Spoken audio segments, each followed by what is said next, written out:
அவற்றிலும் கானரூபமான உபாயமே மிகவும் சிறந்தது என்று நிச்சயித்த பூமாதேவி ஆண்டாளாக அவதரித்து திருப்பாவையில் நாம சங்கீர்த்தனத்தின் மேன்மையை 13 பாசுரங்களில் எடுத்துரைக்கிறாள். இப்பொழுது ஆண்டாளே அந்த பாசுரங்களின் சாரத்தை உங்களுக்கு சொல்ல போகிறார். உங்கள் அனைவருக்கும் பெருமாளை அடைய ஒரு எளிமையான உபாயத்தை கூறுகிறேன். இந்த கலியுகத்தில் நாம சங்கீர்த்தனத்தின் மூலமே எம்பெருமானை எளிதில் அடையலாம். எம்பெருமானின் திருநாமத்தை நம் வாயினால் பாட வேண்டும். எந்த பலனும் எதிர்பாராமல் அவருடைய வடிவழகையும் கல்யாண குணங்களையும் பாட வேண்டும்.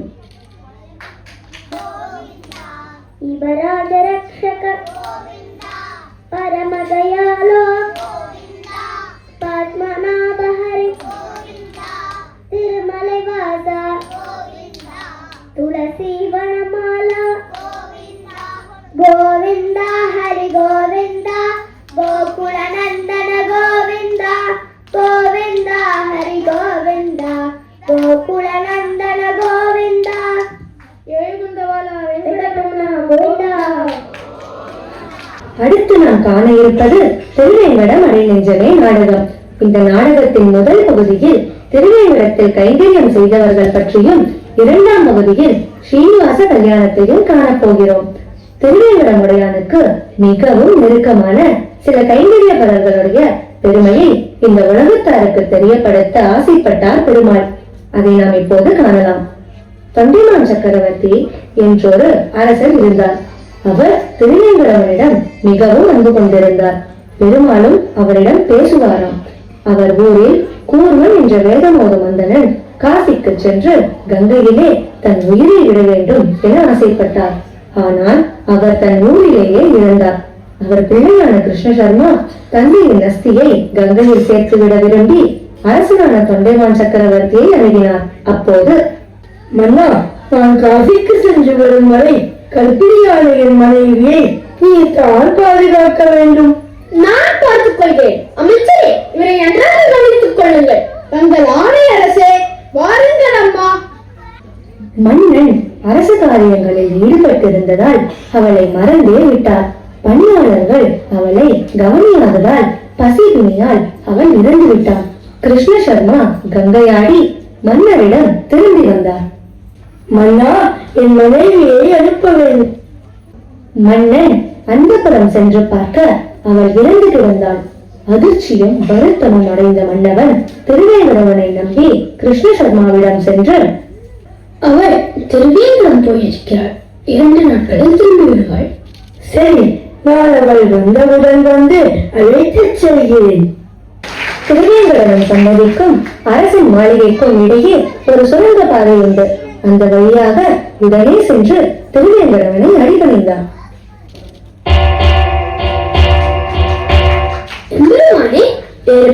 என்னை அவள் பாண்டனான நீரே ரட்சிக்க வேண்டும்.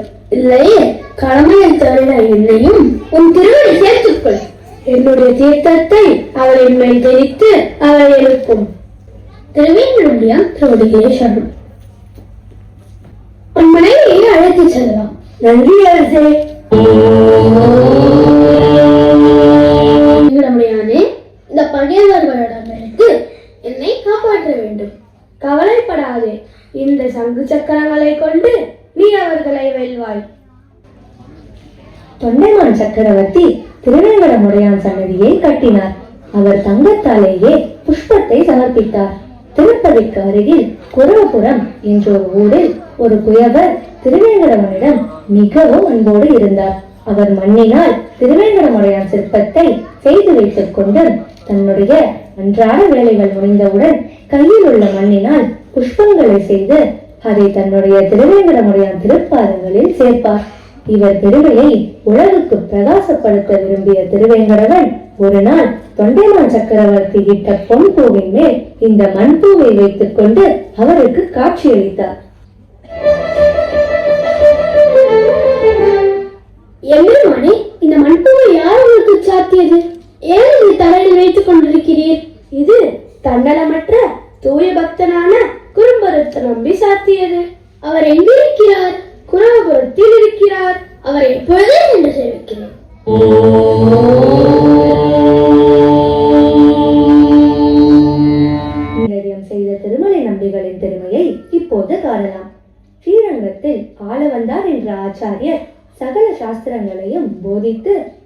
வைஷ்ணவ மதத்தை நன்கு வளர்த்து வந்தார்.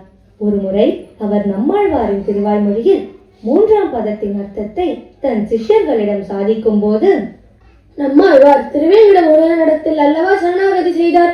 கைங்கரியத்தையும் அந்த பெருமானுக்கே செய்ய ஆசைப்பட்டார். இப்படிப்பட்ட திருமலையிலே பெருமாள் திருமஞ்சனத்திற்காக தீர்த்தம், உயர்ந்த மலர்கள் முதலானவற்றை சமர்ப்பிக்க விரும்புகிறேன். பாக்கியமற்ற எனக்கு இப்படிப்பட்ட கைங்கரியம் எங்கனம் கிடைக்கப் போகிறது? தேவரின் அனுமதித்தால் அடியேன் தேவரீருடைய விருப்பத்தை நிறைவேற்றுகிறேன். சென்று வாரும்.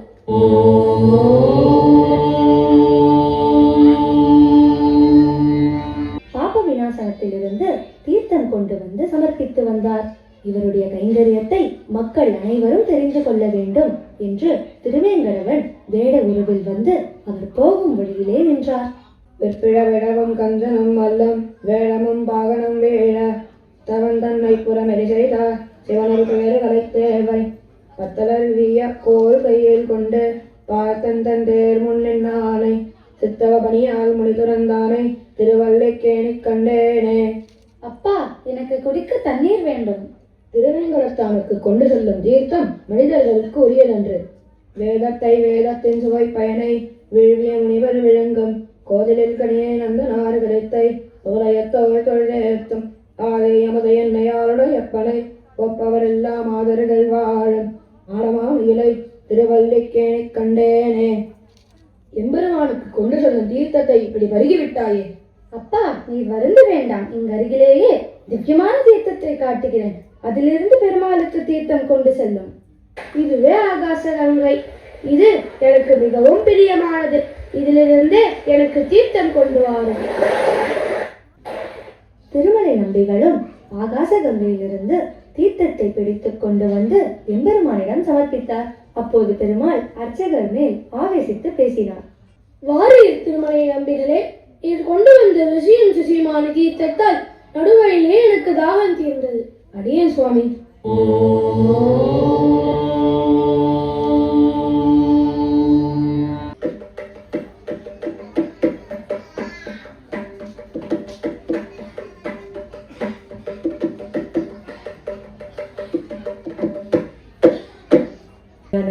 புஷ்ப கைங்கரியம் செய்த அனந்தாழ்வானை பற்றி இப்பொழுது காணலாம். ராமானுஜர் ஒரு முறை நம்மாழ்வார் அருளிய திருவாய்மொழி 3ஆம் பத்தில் எந்தை தந்தை என்று தொடங்கும் பாட்டுக்கு பொருள் கூறும் சமயத்தில், சிஷ்யர்களே, புஷ்ப மண்டபம் என்று பிரசித்தி பெற்ற திருவேங்கட மலையில் நந்தவனம் ஒன்றினை நிரூபித்து அதில் மலர்களாலும் திருத்துழாயினாலும் மாலைகளை தொடுத்து அதை எம்பெருமானுக்கு சமர்ப்பித்து கைங்கரியம் புரிய விரும்புமவர் யாரேனும் இக்கோஷ்டியில் உண்டோ? அப்போது திருமலை அடர்ந்த காடாக இருந்தது. அங்கு தங்குபவர்களுக்கு அதிக குளிர், விஷஜுரம், விஷஜந்துக்களால் ஆபத்து போன்றவற்றின் பயத்தால் யாரும் பதில் சொல்லவில்லை. சுவாமி, அடியேன் திருவேங்கடமுடையானுக்கு புஷ்ப கைங்கரியம் செய்ய சித்தனாயிருக்கிறேன். அடியேனை நியமித்துள்ள வேண்டும். வாரீரடன் தாழ்வானே, நீரல்லவோ இக்கோஷ்டியில் ஆண் பிள்ளை, சென்று வாரும். அனந்தாழ்வான் தன் மனைவியுடன் நந்தவனம் அமைக்க கடப்பாறை கொண்டு ஏறி வெட்டி கொண்டிருந்தார். அவருடைய மனைவி அந்த மண்ணை கூடையில் எடுத்துக்கொண்டு போய் கொட்டி வந்தார். அப்போது திருவேங்கடவன் சிறுவனாக வந்தார். இந்த கூடையை என்னிடம் தாருங்கள், இதை நான் சுமந்து செல்கிறேன். பகவத் கைங்கரியமே எனக்கு உணவு. ஆகையாலே இதை செய்யாவிட்டால் நான் இளைத்து போவேன். ஆனால் சாதாரண உணவை சாப்பிடும் நீ இந்த பாரத்தை சுமந்தால் இளைத்து போவாய். எனக்கும் கைங்கரியத்தில் ஆசை இருக்கிறது. அதனால் இளைக்க மாட்டேன். கொடுங்கள். என் உணவை ஏன் பறிக்கிறாய்? இங்கிருந்து சென்று விடு. அம்மா, இதை நான் சுமந்து செல்கிறேன், தாருங்கள். இல்லை, வேண்டாம் கண்ணா, அவர் கோபித்துக் கொள்வார். நீங்கள் அவரிடமிருந்து வாங்கிக் கொடுங்கள். நான் சென்று கொட்டி விட்டு வருகிறேன்.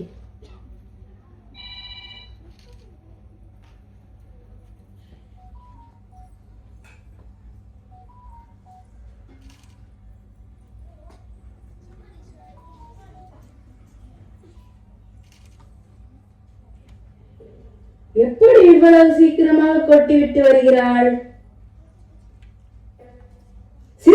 நான் அவ்வளவு கூறியும் நீ கேட்க மாட்டாய். இல்லங்கே.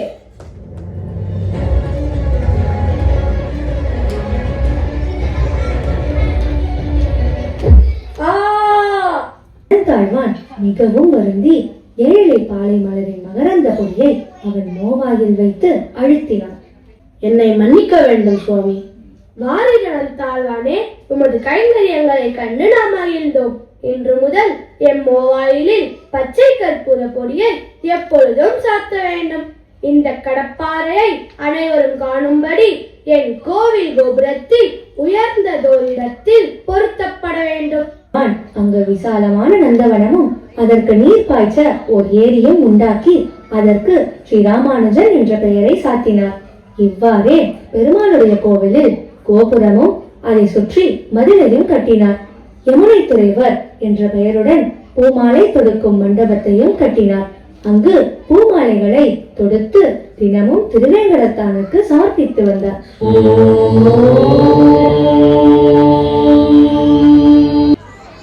இப்போது அந்த திருவேங்கடமுடையான் எப்படி கீழே வந்து பத்மாவதி தாயாரை மணந்து கொண்டார் என்பதை காண்போமா? பல ரிஷிகள் ஒன்று கூடி யாகம் செய்கின்றனர். அப்போது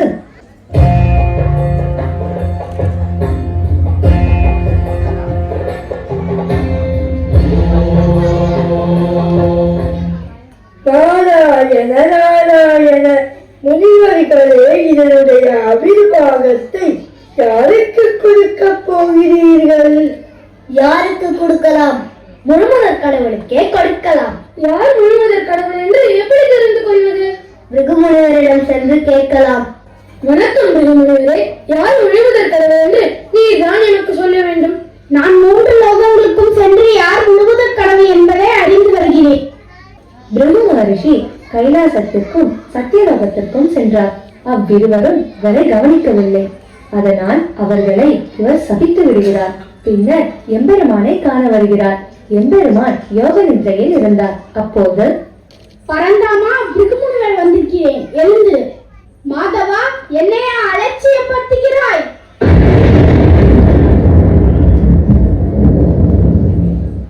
இந்த மென்மையான காய்களுக்கு வலிக்கப் போகின்றன. வாருங்கள், அமருங்கள். உம்முடைய திருவடிப்பட்டதால் எனக்கு பாக்கியம். என்னை மன்னித்து விடுங்கள். நீரே முழுமுதற் கடவுள் என்பதை அறிந்து கொண்டேன். நான் சென்று வருகிறேன்.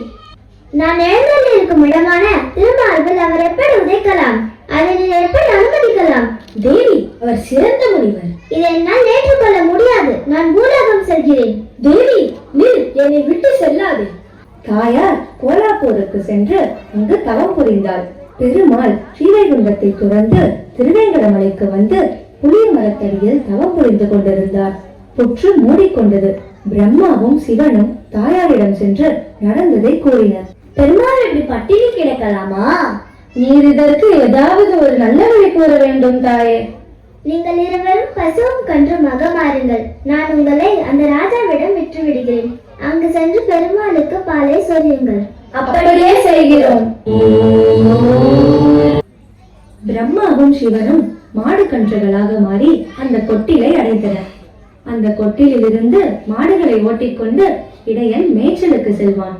வந்தவுடன் பாலை கறப்பான். ஆனால் இந்த மாடு மட்டும் பால் சுரப்பதில்லை. அந்த இடையன் இந்த பசுவை பின்தொடர்ந்தான். அது புற்றுக்குள் பால் சுரிவதைக் கண்டு அதை அடிக்க தடி எடுத்து ஓங்கினான்.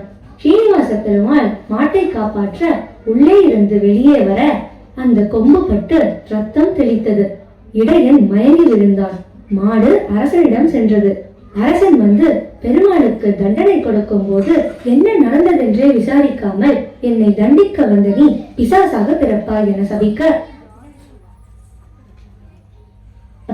எனக்கு சாப விமோசனம் தர வேண்டும். அடுத்த பிறவியில் நீ ஆகாசராஜனாக பிறப்பாய். உன் மகளாக பத்மாவதி தாயார் பிறப்பாள். நான் அவளை மணந்து கொள்ளப் போகிறேன்.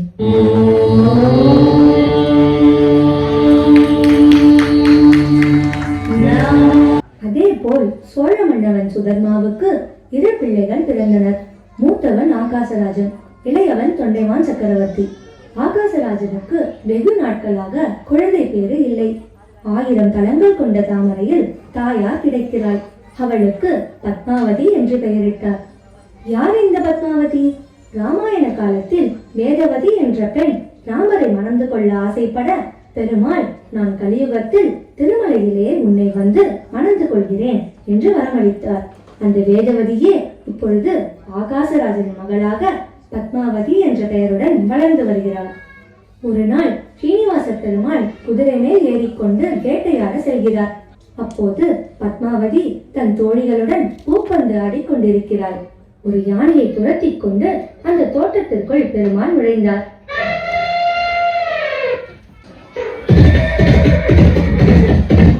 நீங்கள் இந்த தோட்டத்திற்கு எதற்கு வந்தீர்கள்? நான் யானையை துரத்தி கொண்டு வந்தேன். நீங்கள் யார்? நான் ஸ்ரீனிவாசன், திருமலையில் இருக்கிறேன். இங்கு வேட்டையாட வந்தேன். தாங்கள் யார்?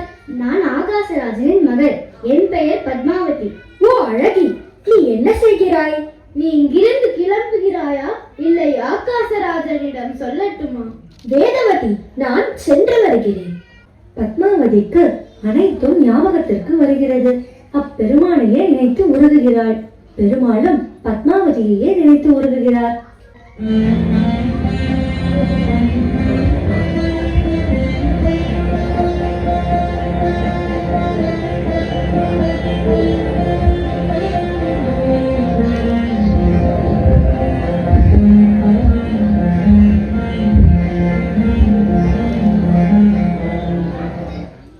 உன்முகம் ஏன் இப்படி வாடியுள்ளது? ஏன் இப்படி கலங்கி போயிருக்கிறாய்? தாயே, நான் வேட்டைக்கு சென்ற போது பத்மாவதி என்ற பெண்ணை பார்த்தேன். எனக்கு அவள் நினைவாகவே உள்ளது. நீதான் ராணியிடம் சென்று பேசி எங்கள் இருவருக்கும் கல்யாணத்தை நடத்தி வைக்க வேண்டும். சரி, நீ கவலைப்படாதே. நான் இப்போதே சென்று ராணியிடம் பேசிவிட்டு வருகிறேன். பத்மாவதி, இந்த பழத்தையாவது சாப்பிடு. எனக்கு ஒன்றும் பிடிக்கவில்லை அம்மா. எனக்கு எதுவும் வேண்டாம். நம் பெண்ணுக்கு என்ன நோய் பிடித்துள்ளது என்று புரியவில்லை. அவள் சாப்பிடுவதில்லை, தூங்குவதில்லை. எனக்கு மிகவும் கவலையாக உள்ளது. கவலைப்படாதே, எல்லாம் சரியாகிவிடும். ஸ்ரீனிவாச பெருமாள் பகுலாதேவி அங்கு செல்வதற்குள் தான் ஒரு குரத்தின் வடிவம் எடுத்துக்கொண்டு நாராயணபுரத்திற்கு சென்றார். அங்கே, என் பெயர் தர்மதே, பதிலிருந்து வரும். நல்ல கணவன் வேண்டுமா, நல்ல பிள்ளைகள் வேண்டுமா? நான் குறிப்பார்த்து சொல்கிறேன். வாருங்கள் வாருங்கள். அம்மா, அரண்மனைக்கு வாருங்கள். மகாராணி நம் ஊருக்கு ஒரு குரத்தி வந்திருக்கிறாள். அவளை நம் அரண்மனைக்கு அழைத்து வந்திருக்கிறேன். அப்படியா? வரச்சொல். வாமா, என் பெண்ணுக்கு என்ன பிரச்சனை என்று பார்த்து சொல்லுங்கள். அம்மா, உன் மகளுக்கு காதில் நோய் வந்திருக்கிறது. உன் மகள் அவரை தோட்டத்தில் சந்தித்து இருக்கிறார். அவரை நினைத்தே இப்படி இருக்கிறார். நீங்கள் பெரிய பாக்கியசாலி. வைகுண்டத்தில் இருக்கும் பெருமாளே ஸ்ரீனிவாசனாக வந்திருக்கிறார். அவருக்கு உங்கள் பெண்ணை கல்யாணம் செய்து வைத்தால் இவள் நோய் சரியாகிவிடும். அந்த பெருமாள் என் பெண்ணை மணந்து கொள்வாரா? அந்த ஸ்ரீனிவாசர்கள் தான் இந்த பெண் கேட்டு வருவார். நீங்கள் எதுவும் பேசாமல் சம்மதம் என்று சொன்னால் போதும். ராணி, அந்த குரத்தி சொன்னது போலவே ஸ்ரீனிவாசனின் தாய் வந்திருக்கிறார். வாருங்கள், அமருங்கள். என் பெயர் வகுடமாளிகா. நான் திருமலையிலிருந்து வருகிறேன். என் மகனுக்காக பெண் கேட்டு வந்திருக்கிறேன். உங்கள் மகன் என்ன நட்சத்திரம்? சவண நட்சத்திரம். நன்றாக படித்தவன், எல்லாம் மிக்கவன், சிறந்த ஆச்சாரசீலன். என் கணவரிடம் கலந்து பேசிவிட்டு உங்களுக்கு தெரியப்படுத்துகிறேன். தாரணி தேவி நடந்த விஷயங்களை ஆகாசராஜனிடம் சொன்னார். நாம் இப்பொழுது என்ன செய்வது? நம் குலகுருவான சுகரிடம் கேட்போம். என் பெண்ணுக்கு ஒரு வரம் வந்துள்ளது. பத்மாவதியை அந்த ஸ்ரீனிவாசனுக்கு கொடுக்கலாமா? அரசே, உன் பெண்ணுக்கு ஏற்ற பிள்ளையாகத்தான் எனக்கு தோன்றுகிறது. வைகாசி மாதம் வளர்ப்பிறை தசமி திதி வெள்ளிக்கிழமை ஸ்ரீனிவாசருக்கும் பத்மாவதிக்கும் திருக்கல்யாணம் நிச்சயித்தனர்.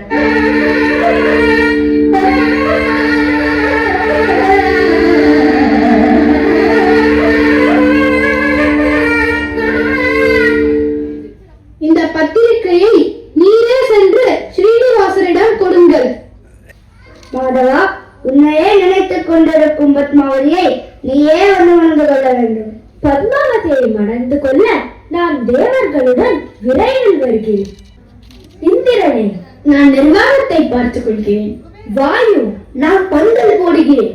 அக்னி, நான் தலிகையை பார்த்துக் கொள்கிறேன். சுப்பிரமணியா, நான் அனைவருக்கும் பத்திரிகை அனுப்புகிறேன். காமதேவா, நான் வெற்றிலை பாக்கு பழங்கள் கொடுக்கிறேன். வருணனே, நான் அனைவருக்கும் குளிக்க ஏற்பாடு செய்கிறேன். குபேரா, என் கல்யாண செலவுக்கு 1,14,00,000 வராகன் வேண்டும். தங்களுக்கு இல்லாததா கொடுக்கிறேன். நீ கடனாக கொடுத்தால் போதும். இந்த கலியுகம் முடியும் வரை நான் வட்டியை மாத்திரம் கொடுக்கிறேன். பிறகு ரொக்கத்தையும் கொடுத்து விடுகிறேன். இந்தாருங்கள், பெற்றுக்கொள்ளுங்கள். பெருமாள் கருடன் மீது வந்து பத்மாவதியை திருமணம் செய்து கொண்டார்.